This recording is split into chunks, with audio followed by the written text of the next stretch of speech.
ugaas Salabaan Aadan Axmed ugaas Muhaajir oo ka mid ah madax dhaqameedka gobolada Sool Sanaag iyo Cayn gaar ahaan beesha Jidwa qabsamay ee Baaskuul Bariga Galbeed ayaa baaq nabadeed u diray laba beelood oo dagaal ku dhex maray degmada Adcadeeye oo ka tirsan gobolka Sool. ugaas Muhaajir ayaa ugu baaqay simada dhaqanka culimada waxgaradka iyo qaybaha bulshada ee gobolada SSC in daminta dagaalkaasi laga wada qayb qaato isla markaana loo istaago sidii loo baajin lahaa in dhiig dambe uusan ku quban.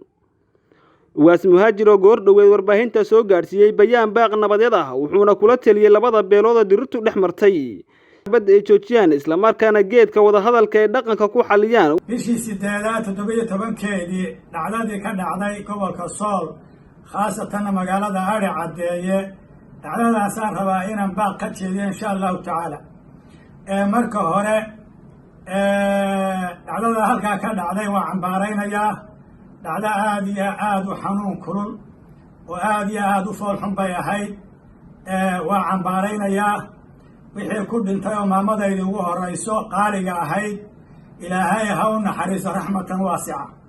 wixii ku dhaawacmay meeshaas oo maamadaydii labaad dhaawaca ku jirto dhammaantood wixii dhintayna Allah ha u naxariisto, wixii dhaawacana ilaahay tabaaraka wa tacaala ha caafiyo ha ka kiciyo.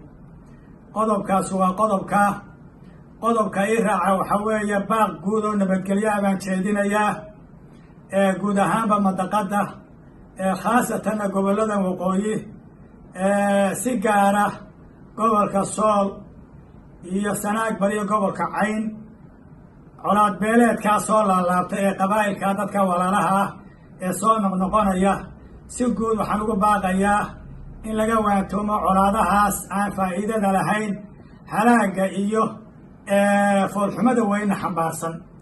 waxaan leeyahay nabadgelyada ha la ilaaliyo oo nabadgelyada ha la qaato. nabadgelya naas la maalale baa lagu mahmaahaa. colaada waa laga ducaystaa, ilaahay baa laga magan galaa.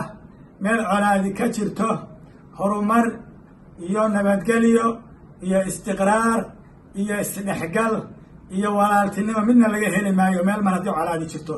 marka waxayna deeqa waa nabadgelyadeennii hore ha lagu soo dabaalo guud ahaan gobolada waqooyi khaasatan 3 gobol ee aan tilmaamay ummadda ku dhaqan. intaa waxaa ii raacda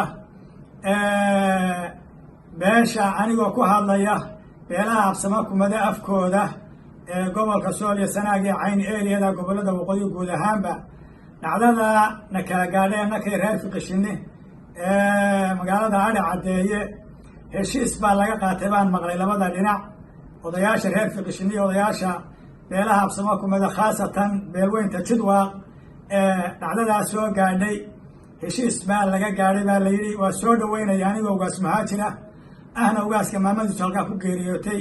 waxaan leeyahay nabadgelyada ha la adkeeyo, heshiiskaasuna sida loo qaatay ha u fulo. heshiisku sida loo qaatay ha u fulo labada dhinacba. beelweynta ama boqortooyada Jidwa ee dhibaatadu soo gaadhay heshiiska ay la galeen beesha reer Fiqishini sida tahay ha u fuliyeenoo nabadgelyada ha qaateen.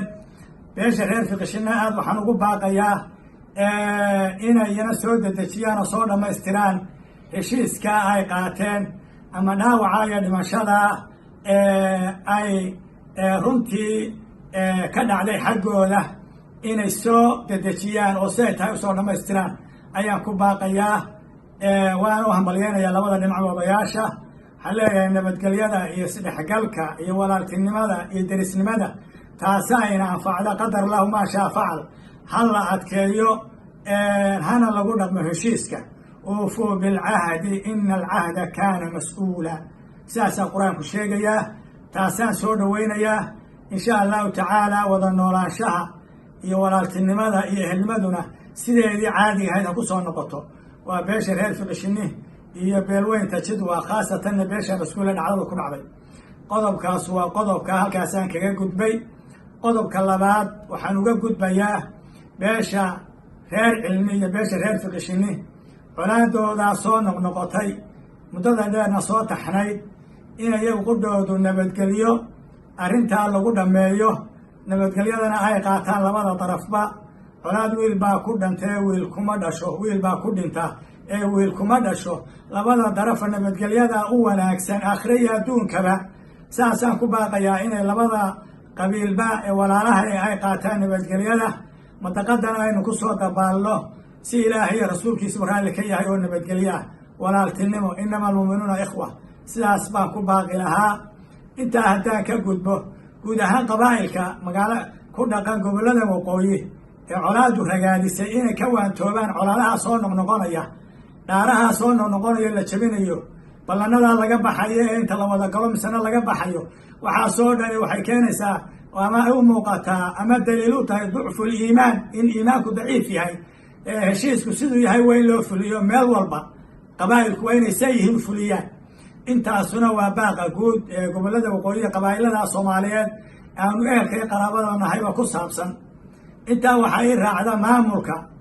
waxaan ugu baaqayaa isaga dadka dee u maamula inuu ka shaqeeyo oo ka soo baxo maamulka waxa uu ku yahay ee uu maamulka ku sheegtay inuu ka soo baxo weeye aad iyo aad waxaan ugu baaqayaa culimada garaadada cuqaasha waxgaradka dadka ilaahay iyo rasuulkiisii garanaya inaan qabaa'ilka isdilaya aan mashaariic laga dhex raadina nabadgelyo lagu soo dabaalo